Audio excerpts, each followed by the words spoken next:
Hello friends, নমস্কাৰ স্বাগতম জনাইছো নলেজ ক্ৰিয়েটৰ অন্য এটি ভিডিঅ'লৈ আজিৰ ভিডিঅ'ত আমি আলোচনা কৰিম ইণ্ডিয়ান কনষ্টিটিউচনৰ কেইটামান অতি গুৰুত্বপূৰ্ণ আৰ্টিকল যি কেইটা প্ৰায় এক্সামত আহি থকা দেখা যায় বলতে দেৰি নকৰি ভিডিঅ'টো আৰম্ভ কৰোঁ article 21 right to life and personnel liberty ইয়াত লিখা আছে No person shall be deprived of his life or personal liberty except according to procedure established by law নাইবা কোনো ব্যক্তিৰ জীৱন বা ব্যক্তিগত স্বাধীনতা কেৱল আইন অনুসৰি সীমিত কৰিব পাৰি যেনে ধৰা কোনো ব্যক্তিক আৰক্ষীয়ে বিনা কাৰণত ধৰি লৈ যায় আৰু 10 দিন ধৰি কোনো আদালতত উত্থাপন নকৰে তেন্তে এইটো আৰ্টিকল 21 ভঙা হ'ব কাৰণ ব্যক্তিৰ স্বাধীনতা কেৱল আদালতৰ অনুমতি বা আইন অনুসৰি সীমিত কৰিব পাৰি এইকেইটা হৈছে আৰ্টিকল 21 ৰ অধীনত বিস্তৃত অধিকাৰসমূহ ৰাইট টু প্ৰাইভেচি নাইবা গোপনীয়তাৰ অধিকাৰ ৰাইট টু প্ৰাইভেচি মানে হৈছে ব্যক্তিগত তথ্য নাইবা ব্যক্তিগত জীৱন সুৰক্ষিত যেনে ধৰা কোনো ব্যক্তিৰ মোবাইল তেওঁৰ অনুমতি নোলোৱাকৈ কোনেও চাব নোৱাৰে next right to clean environment বা পৰিষ্কাৰ পৰিৱেশত থকা অধিকাৰ এই আইন অনুসৰি আদালতে কয় যে নদী বায়ু দুখন নিয়ন্ত্ৰণ কৰা সকলোৰে মৌলিক অধিকাৰ যদি কোনো কাৰখানাই বায়ু বা পানী দুখন কৰি জনস্বাস্থ্য নষ্ট কৰে তেতিয়াও আৰ্টিকল 21 ৰ অধীনত কোৰ্টত যাব লাগিব ইয়াৰ পাছৰ অধিকাৰটো হৈছে right to health and medical care বা স্বাস্থ্য আৰু চিকিৎসাৰ অধিকাৰ ইয়াৰ মানে হৈছে ৰোগীৰ চিকিৎসা সময়মতে নকৰিলে আৰ্টিকল 21 ভংগ কৰা হ'ব নেক্সট ৰাইট টু শেল্টাৰ বা আশ্ৰয়ৰ অধিকাৰ এই অধিকাৰ অনুসৰি দুখীয়া শ্ৰেণীৰ লোকক ঘৰ দিয়াটো চৰকাৰৰ দায়িত্ব আৰ্টিকল 21 ৰ অধীনত থকা শেষৰটো অধিকাৰ হৈছে ৰাইট টু লাইভলিহুড বা জীৱিকাৰ অধিকাৰ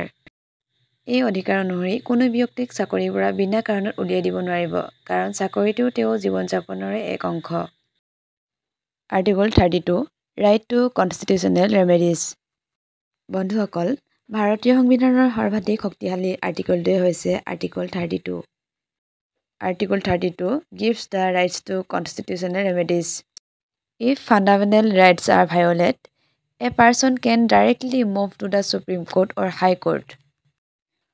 Ambedkar called it heart and soul of Constitution. নাইবা Article 32 ত সাংবিধানিক প্ৰতিকাৰৰ অধিকাৰ দিয়া হৈছে।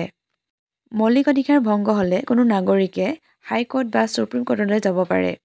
এই আৰ্টিকলটোক ডক্টৰ বি.আৰ. আম্বেদকাৰে হাৰ্ট এণ্ড সোল বুলি কৈছে।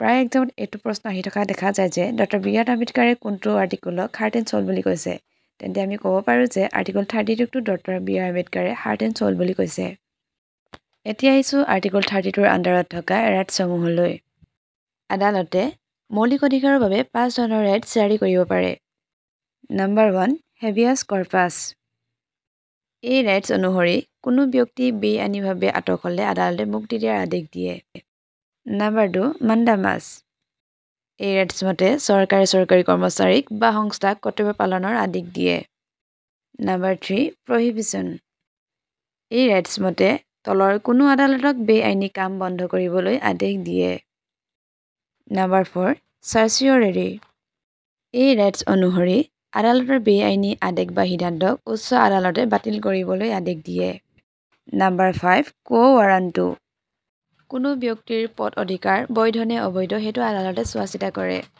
যদি কোনো ব্যক্তিয়ে মিথ্যা প্ৰমাণপত্ৰ দি চৰকাৰী পদ দখল কৰিছে তেন্তে আদালতে কো ৱাৰাণ্টো ৰাইট দি সেই পদৰ পৰা উলিয়াই দিব পাৰে next article 44 uniform civil code বন্ধুসকল ভাৰতীয় সংবিধানৰ আৰ্টিকল 44 এটা বহুত আলোচিত বিষয় উল্লেখ আছে যাক আমি ইউনিফৰ্ম চিভিল কোড বুলি জানো এইটো মানে কি আৰু কিয় বিতৰ্কিত চাওঁ আহক আৰ্টিকল 44 হৈছে সংবিধানৰ directive principles of state policy ইয়াত কোৱা হৈছে state shall endeavor to secure for the citizens a uniform civil code throughout the territory of India অৰ্থাৎ সকলো ধৰ্ম জাতি জনজাতিৰ মানুহে একেই ধৰণৰ নাগৰিক আইন অনুসৰণ কৰিব লাগে for example people of all religion follow the same law regarding marriage divorce inheritance and adoption গোৱাত ইতিমধ্যে ইউনিফৰ্ম চিভিল কোড আংশিকভাৱে প্ৰয়োগ হৈ আছে তথা গোৱাত সকলো ধৰ্মৰ মানুহে বিবাহ উত্তৰাধিকাৰ তালাক আদি বিষয়ত একে আইন মানিব লাগে এই আৰ্টিকলটো মনত ৰখাৰ এটা সহজ উপায় আছে 44 equal 4 laws marriage, divorce, inheritance, adoption. মানে আৰ্টিকল 44 মূলতঃ 4 প্ৰধান নাগৰিক আইনক একেই কৰাৰ কথা কয়।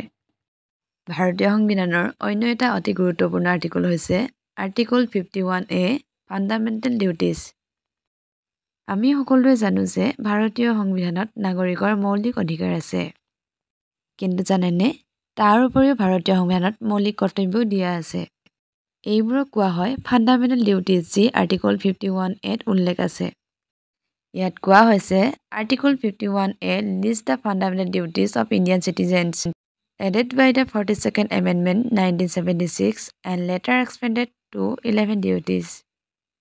অৰ্থাৎ প্ৰথম সংবিধানত ফাণ্ডামেণ্টেল ডিউটিজ নাছিল। 42nd Amendment 1976 দ্বাৰা এই ফাণ্ডামেণ্টেল ডিউটিজসমূহ যোগ কৰা হৈছিল। প্ৰথমতে 10টাহে মৌলিক কৰ্তব্য আছিল, পিছত 86 Amendment 2002 দ্বাৰা 11তম কৰ্তব্য যোগ কৰা হয়। বন্ধুসকল, আৰ্টিকল 51A আমাক শিকায় যে কেৱল অধিকাৰ ভোগ কৰিলেই নহয়, দায়িত্ব পালন কৰাটোৱে হ'ল এজন ভাল নাগৰিক হোৱাৰ মূল প্ৰমাণ। আজিৰ ভিডিঅ'ত আলোচনা কৰিবলগীয়া শেষৰটো গুৰুত্বপূৰ্ণ আৰ্টিকল হৈছে article 320 function of public service commission. আমি সকলোৱে APSC বা UPSCৰ নাম শুনিছোঁ, কিন্তু জানেনে, এই পৰীক্ষাবোৰৰ পিছত থকা মূল শক্তি হৈছে পাব্লিক চাৰ্ভিচ কমিশ্যন, যাৰ কথা সংবিধানৰ আৰ্টিকল 320ত কোৱা হৈছে। ইয়াত কোৱা হৈছে article 320 deals with the function of public service commission UPSC and state PSCs. They conduct exam for recruitment, advise government on service matters and ensure fair selection of candidates। অৰ্থাৎ এই আৰ্টিকলত মূলতঃ 3টা কাৰ্য উল্লেখ কৰা হৈছে। নম্বৰ 1 এক্সামিনেশ্যন বা central and state স্তৰৰ চাকৰিৰ বাবে পৰীক্ষা পতা।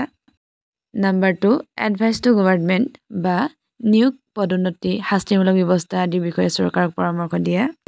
এণ্ড নম্বৰ 3 ফেয়াৰ চিলেকশ্যন বা সকলো নাগৰিকৰ বাবে সমান সুযোগ নিশ্চিত কৰি সুযোগ্য প্ৰাৰ্থী নিৰ্বাচন কৰা। বন্ধুসকল, আৰ্টিকল 320 আমাক দেখুৱায় যে চাকৰি মাত্ৰ এটা সুযোগ নহয়, ই ন্যায় আৰু যোগ্যতাৰ ভিত্তিত হোৱা উচিত। ইয়াৰ বাবে পাব্লিক চাৰ্ভিচ কমিশ্যন হৈছে সংবিধানৰ এক সুৰক্ষাৰ ঢাল। আজিৰ ভিডিঅ'টো ইমানেই আছিল। আশা কৰোঁ ভিডিঅ'টো চাই আপোনালোকে ভাল পালে আৰু কেনে পালে কমেণ্ট কৰি জনাব। Thank U.